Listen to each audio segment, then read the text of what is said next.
The three royal cities of the realms of St. Wenceslas and St. Stephen were fortified centers of population, trade, and manufacture, legally under the direct protection of the crown. They had their own rights, liberties, privileges, laws, and taxes, and their own representation at the diets of the estates. Their citizens were subject to their laws on their land, and the cities insisted on the same laws applying over their inhabitants and visitors.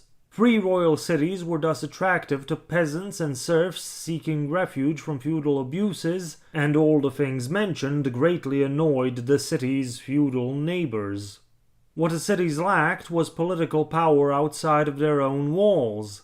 At the diets of the estates, their representatives were greatly outnumbered by the nobility, and in this era of a politically ascendant nobility, the full legislative power of the diets was turned against the rights, liberties, and privileges of the three royal cities.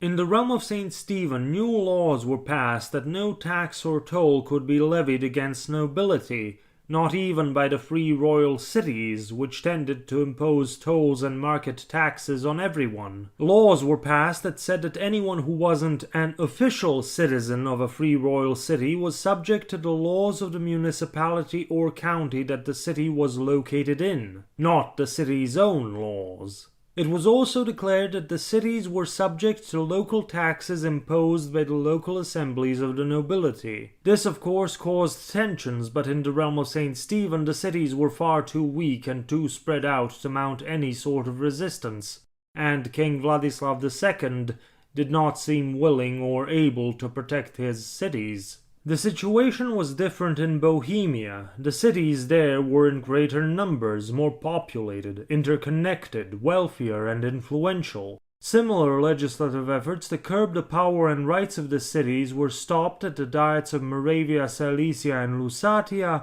by agreements between the estates. The exception was the Diet of Bohemia proper, which passed King Wladislav's land ordinance of the year 1500. Along with some general matters, like the subordination of the crown in some aspects to the will of the Diet, and the Diet reaffirming its own rights to pass laws and regulations, the land ordinance also included measures that curtailed the voting power of the three royal cities in the Diet and subordinated the cities to the noble-run regional land courts.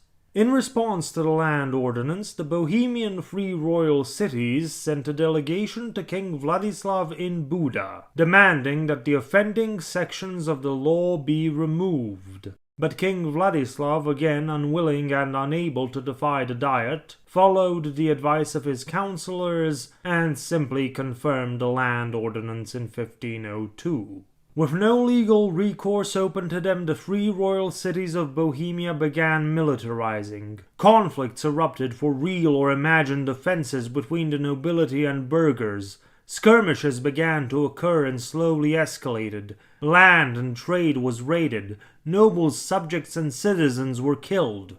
And both sides asserted their right to legally and severely punish the other for any violations.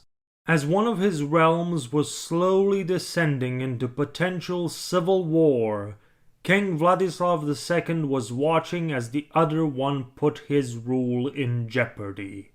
Janos Zapolya, the eldest son of the former Palatine Stephen Zapolya, and now one of the biggest landholders in the realm, came of age, and made his political debut at the Diet of 1505. Most of his father's supporters rallied around him, and Zapolya once again commanded the largest faction at the Diet. With Janos Zapolya's sponsorship, Stephen Verbozzi, a minor noble, legal scholar, and orator, proposed a new law, which condemned to treason and eternal serfdom anyone who proposed a foreigner as successor to the throne. Verbozzi accused foreign rulers of the past of bringing nothing but ruin and oppression through their ignorance of Hungarian traditions, while kings of Hungarian birth like Louis I and Matthias I Corvinus, enhanced the glory and fame of the nation through their deeds. Whether this was an attack on King Wladislav is debated. By the criteria of King Louis I, any of Wladislav's children would be considered Hungarian. But the problem was just that. Wladislav was now 49 and had no male heir. He and Queen Anna did have a daughter in 1503, but nobody was considering Princess Anna as a viable candidate. What the law was clearly attacking was the Habsburg succession agreement. By the law, after Wladislav died, an internal candidate would have to be found. Someone who perhaps had the support of many members of the Diet. It has also been alleged that the anti-Habsburg factions in the estates had been receiving support from King Wladislav's brothers, John Albert, Alexander, and Sigismund, all kings of Poland-Lithuania successively. They wanted to keep the Habsburgs off of their brother's throne, keep their southern border safe, and keep their own options open. The law of 1505 had passed the Diet, but on this matter, King Wladislav stood firm in a cemented position. He never signed off on the law, never gave his assent, and maintained through his future actions that no such law was in force, while the proponents of the law maintained that the law was in force, just through its passage in the Diet.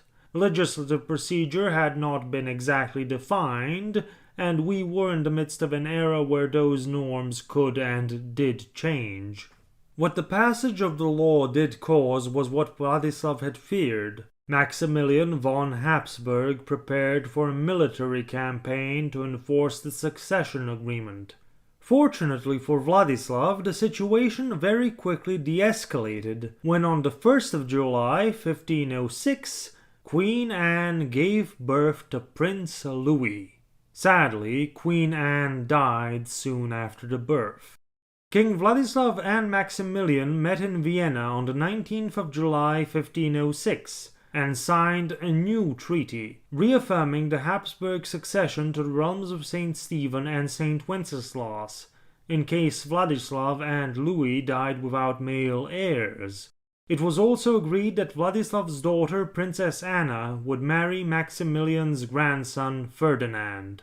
The reaffirmation of the Habsburg succession in defiance of the law of 1505 caused an uproar in the Diet, with a minority of nobles refusing to recognize Prince Louis as heir. Wladislav was again forced to make concessions to appease the Diet, giving it and the royal council more control over royal appointments.